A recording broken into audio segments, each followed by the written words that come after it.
नमस्कार, मी देवदत्त.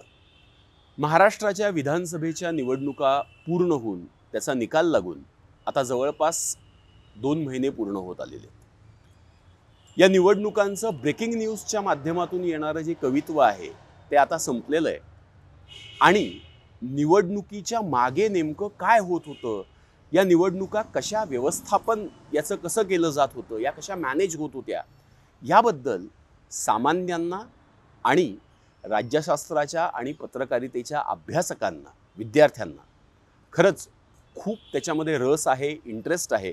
अगदी सामान्यतः या निवडणुका कशा होतात याबद्दल एक मतदार म्हणून सुद्धा आपल्याला खूप रस असतो. अगदी बुद्धिबळाच्या पटावरती सुद्धा राजा हा फक्त 4 घरं फिरू शकतो, पण त्याचा जो वजीर असतो, हत्ती असतो, एका अर्थाने राजाचे जे सहाय्यक असतात त्यांचं काम हे खूप मोठं असतं, खूप महत्त्वाचं असतं.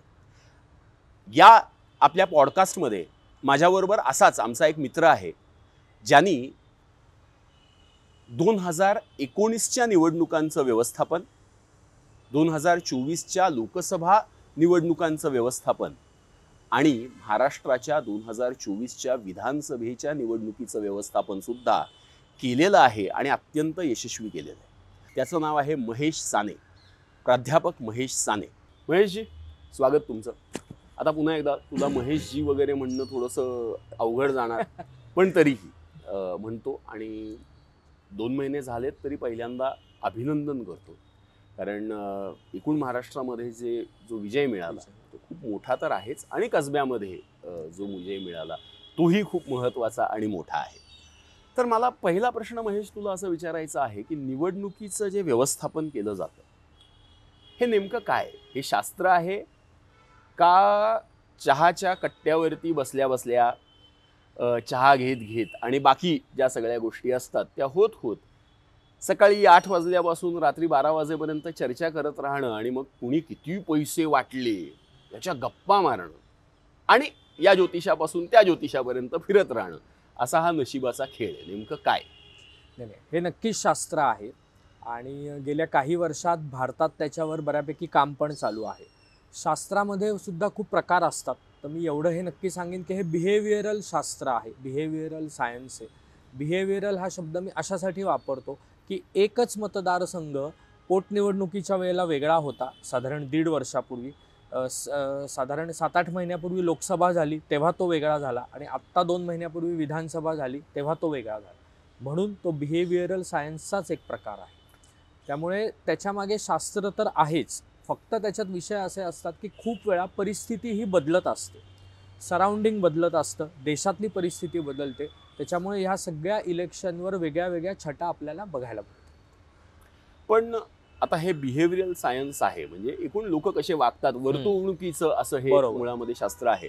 आणि मला वाटतं एखाद्या वेळेला रॉकेट सायन्स थोडंसं सोपं असू शकेल, पण एखादा माणूस कोणत्या पद्धतीने मतदान करेल बरोबर हे सांगता येणं अवघड असतं. म्हणजे तो अनेकांचा लाडका असतो, बरोबर, आणि लाडकी तर अनेकांची तो विषय असूच शकतो त्याच्यामध्ये जात असताना.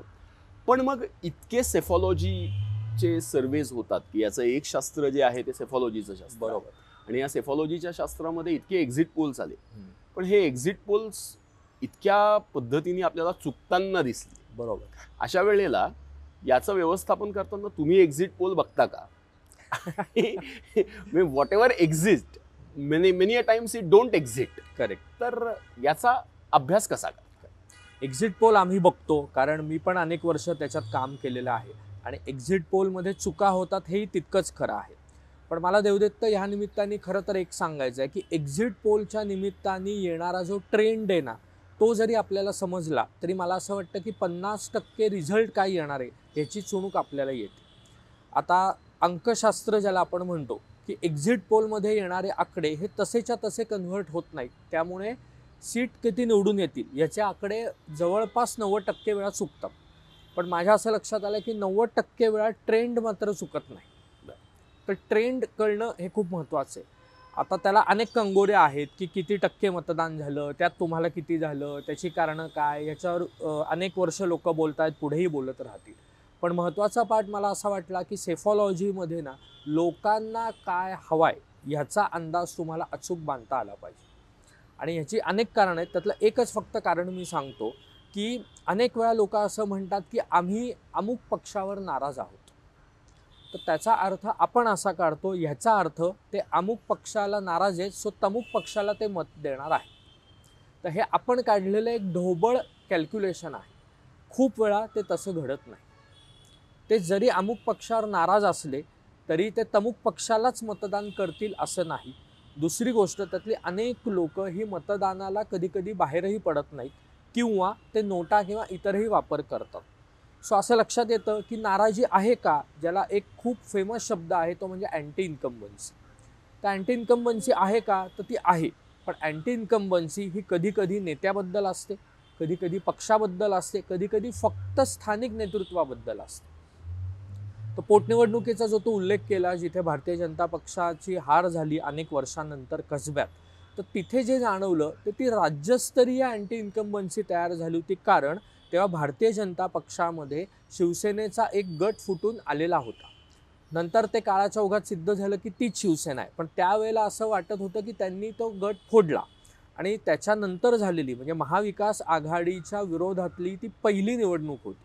आणि त्यामुळे त्याला जे एक वेगळं स्वरूप प्राप्त झालं की स्थानिक लोकांच्या बद्दल होतं, तसंच राज्यस्तरीयही होतं. पण आत्ताची जी इलेक्शन आहे ती पूर्णपणे वेगळी होती. आपण लोकसभेची इलेक्शन पाहिली तर लोकसभेला ट्रेंड सगळ्यांचा असा होता की मोदी सरकार परत येईल, पण सगळ्यांचेच आकडे चुकले. आत्तासुद्धा बऱ्यापैकी एक्झिट पोल हे सांगत होते की महायुती सरकार परत येईल, पण परत एकदा आकडे चुकले, ट्रेंड बरोबर आला तरी. याचं कारण तेच आहे की लोकांच्या मनात काय आहे हे ओळखणं खूप अवघड आहे. कारण महाराष्ट्रात राजकारण हा अतिशय आवडीचा विषय आहे. तुम्हाला जर संपूर्ण भारतात फिरायचं असेल तर बॉलिवूड, क्रिकेट आणि राजकारण ह्याची जर बेसिक माहिती असेल तर संपूर्ण देशात तुम्ही कोणाशीही गप्पा मारू शकता. तसंच महाराष्ट्रात सुद्धा राजकीय विषय खूप आवडीचे आहेत, लोकांच्या हृदयापर्यंत पोचलेले आहेत. कारण आत्ताची जी इलेक्शन होती त्याची कारणं खूप वेगळी आहेत. लोकसभेशी कम्पेअर केलं तर आणि कसब्याबद्दल बोललं तर पोटनिवडणुकीपेक्षा ही इलेक्शन 100% वेगळी होती. मुळामध्ये या दोन्ही निवडणुका आता होऊन गेलेल्या आहेत. हो. त्यामुळे त्याचं विश्लेषण बोलण्याच्या ओघामध्ये होत राहील, ते बरोबर. आपण करूयात सुद्धा.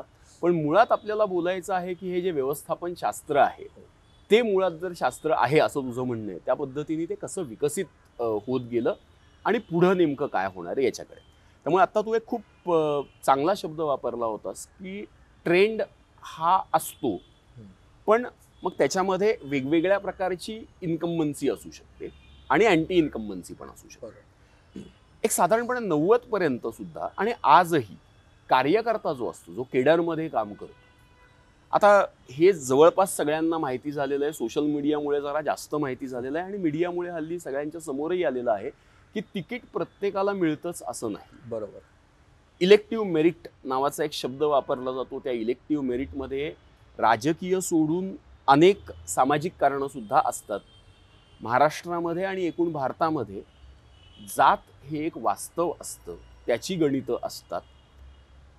आणि या सगळ्यामध्ये जो कार्यकर्ता आहे त्याचा, केडरमधल्या कार्यकर्त्याचा, आज थोडासा असं म्हणणं असतं की अरे हां, या एजन्सीजला हे काम दिलं जर गेलं तर हे होऊ शकतं. तर मला विचारायचं आहे की बॅक ऑफिसमध्ये काम करणारा, वॉररूममध्ये काम करणाऱ्या वेगवेगळ्या एजन्सीजचा असणारा जो मॅनेजर आहे, जो त्यांचा एक्झिक्युटिव्ह आहे, आणि एखाद्या संघटनेचा, एखाद्या संघटनेतून पक्षामध्ये आलेला जो कार्यकर्ता आहे, व्हॉलेंटियर आहे, हे दोघं जण एकमेकांना समानार्थी आहेत, विरुद्धार्थी आहेत का पूरक आहेत?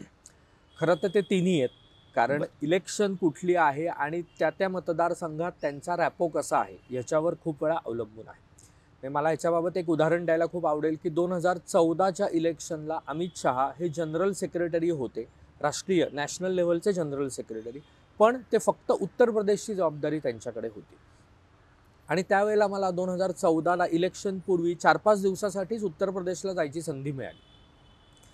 आत्ता जेवढे अमित शहा प्रसिद्ध आहेत तेवढे तेव्हा अजिबात नव्हते, त्यामुळे ते फारसे लोकांना माहिती नव्हते. पण तेव्हा मी त्यांच्या काही लोकांना जिथे भेटलो तेव्हा मला असं जाणवलं की तिथल्या ज्या एजन्सीज काम करत होत्या त्या पूर्णपणे स्थानिक कार्यकर्त्यांना घेऊनच काम करत होते. जो तो शब्द वापरलास, पूरक, शकतो याचं पहिलं उदाहरण मला त्यावेळेला तिथे दिसलं. याचं कारण कदाचित असं होतं की एजन्सीतली आलेली लोकं ही उत्तर प्रदेशच्या बाहेरची होती. ते टेक्नॉलॉजिकली खूप प्रोफेशनल होते, त्यांना बाकीच्या गोष्टी नीट येत होत्या, पण स्थानिक गोष्टी कळल्याशिवाय इलेक्शन जिंकू शकत नाही हे अमित शहांना अतिशय क्लिअर माहिती होतं. सो त्यांनी तशाच इन्स्ट्रक्शन एजन्सीजना दिल्या होत्या की स्थानिक कार्यकर्त्यांना भेटून चर्चा करून त्यांच्याकडून माहिती घेतल्याशिवाय कुठल्याही डिसिजन लेव्हलला येऊ नका. कारण कार्यकर्त्यांना जर असं वाटलं की काहीतरी आपल्यावर लादलं जात आहे तर कदाचित आपल्याला अपेक्षित रिझल्ट कार्यकर्त्यांकडून येणार नाही, आणि कार्यकर्ते जर आपल्याबरोबर नसतील, त्यांच्यात आणि आपल्यात गॅप राहिली तर इलेक्शन जिंकणं हे नेहमीच अवघड होऊन राहतं. तसंच आता तू अजून 2 शब्द त्याच्यात वापरलेस. तर काही वेळेला असंही जाणवलं की एजन्सीचं काम आणि कार्यकर्ते यांची मोठ ही जुळतच नाही. तर याची अनेक उदाहरणं आपल्याला विविध इलेक्शन्समध्ये सुद्धा दिसतील. प्रशांत किशोर हे सेफॉलॉजीमधले खूप तज्ज्ञ आहेत, गेली अनेक वर्ष ते प्रसिद्ध देखील आहेत. तर त्यांच्याही बोलण्यातून अशी खूप वेळा उदाहरणं आली की जिथे जिथे त्यांनी रिजनल पार्टीजबरोबर काम केलं तेव्हा तिथल्या कार्यकर्त्यांनी त्यांचं बोलणं बऱ्यापैकी ऐकलं, कारण रिजनल पार्टीजचा जो नेता असतो त्याचा होल्ड असतो कार्यकर्त्यांना. पण जेव्हा नॅशनल पार्टीबरोबर काम केलं, विशेषतः त्यांनी काँग्रेसबरोबर काम केलं, तेव्हा त्यांनी असं सांगितलं की मला अनुभव खूप वेगळा आला, कारण नेते आणि कार्यकर्ते ह्यांच्यामध्येच इतकी गॅप होती की एजन्सी आणि कार्यकर्ते हे एकमेकांच्या विरुद्धार्थी आहेत किंवा विरोधातच आहेत असंच पहिल्या दिवसापासून झालं, आणि त्याचा अल्टिमेट हे रिझल्ट म्हणजे इलेक्शन हरण्यामध्ये आलं. आता अजून एक तो शब्द वापरला, समानार्थी. तर मला असं वाटतं की भारतीय जनता पक्षाबरोबर मी गेली काही वर्ष व्यावसायिक पद्धतीने काम करतो. तर मला सर्वात जास्त केसेस भारतीय जनता पक्षाबरोबर असं जाणवल्या की अनेक त्यांचे कार्यकर्ते हे एजन्सी किंवा व्यावसायिक लोकांना येतं त्याच्यापेक्षा जास्त माहिती असणारे आणि जाणकार आहेत. कदाचित त्यांना संधी मिळाली नाही किंवा तेवढ्यापुरते ते अडकून पडले, पण जेव्हा हे दोन्ही एकत्र आले तेव्हा 1+1 हे 3 झाले, ज्याला आपण सिनर्जी म्हणतो तशा स्वरूपाचं. त्यामुळे मला तरी अनुभव असा आहे की तू वापरलेले तिन्ही शब्द महत्त्वाचे आहेत, तिन्ही शब्द प्रत्यक्षात येतात सुद्धा. पण एजन्सीचा जो रोल आहे या सगळ्यामध्ये, तो एजन्सीचा रोल हा जिथे कुठे गॅप आहे ती फील करून देणं आणि त्यांना एनर्जी देणं ह्या स्वरूपात सर्वात जास्त आहे. कारण आजच्या काळात बेसिक टेक्नॉलॉजी सगळ्यांना येते, तिथल्या जनतेलाही सगळ्या गोष्टी माहिती असतात. सो 2014ला एजन्सीचं काम आणि 2024ला एजन्सीचं काम याच्यामध्ये फरक पडलेला आहे. त्यामुळे एजन्सीचं काम महत्त्वाचं आहे का, तर 100% महत्त्वाचं आहे. पण आता एजन्सीचा रोल हा कार्यकर्त्यांना घेऊन काम करणं याच्याकडे जास्त झुकतो. खरं तर आत्ता आपण बोलत असताना अजून तुला बरेच मला प्रश्न विचारायचे आहेत. विशेषतः मी तुझी ओळख करून देताना प्राध्यापक अशी करून दिली, कारण MIT स्कूल ऑफ गव्हर्नमेंटमध्ये तू खूप चांगलं काम केलेलं होतंस. तिथले विद्यार्थी तुम्ही गेले 10 वर्ष घडवलेले आहेत. त्याचबरोबर विविध विद्यापीठांमध्ये सुद्धा तू राजकीय व्यवस्थापन आणि पॉलिटिकल कम्युनिकेशन या विषयामध्ये सुद्धा तू अध्यापन करतो. त्याही सगळ्या विषयाबद्दल मला तुझ्याशी बोलायचं आहे. या पॉडकास्टमध्ये आपण त्याबद्दल अधिक बोलूयात, पण आज थांबूयात. महेशजींशी बोलत असताना मला 20 वर्षापूर्वी मी बघितलेला एक इंटरव्ह्यू आठवला.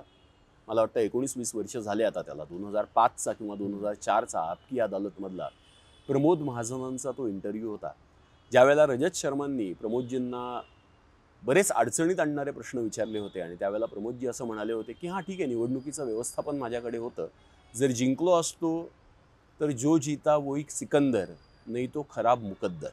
मला वाटतं 20 वर्षामध्ये खूप पाणी पुलाखालनं वाहिलेलं आहे. खरं तर पाणी वाहणं असंही म्हणता येणार नाही, कारण महेशजी आत्ताच म्हटले ते शास्त्र आहे.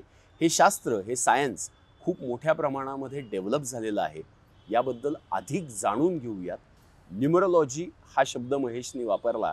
ती न्यूमरोलॉजी म्हणजे ॲस्ट्रॉलॉजीतली न्यूमरोलॉजी काही जण मानतात, पण आपण बोलतोय त्या सेफॉलॉजीमधल्या शास्त्राबद्दल. त्यामुळे या वजिरांची असणारी जी भूमिका आहे ती अधिक जाणून घेऊयात. कॅमेराच्या मागे काय चालतं हे जाणून घ्यायला जसं सगळ्यांना आवडतं, तसं निवडणुकीच्या कचेरीमध्ये नेमकं काय चालतं हे आपल्याला जाणून घ्यायचं असतं.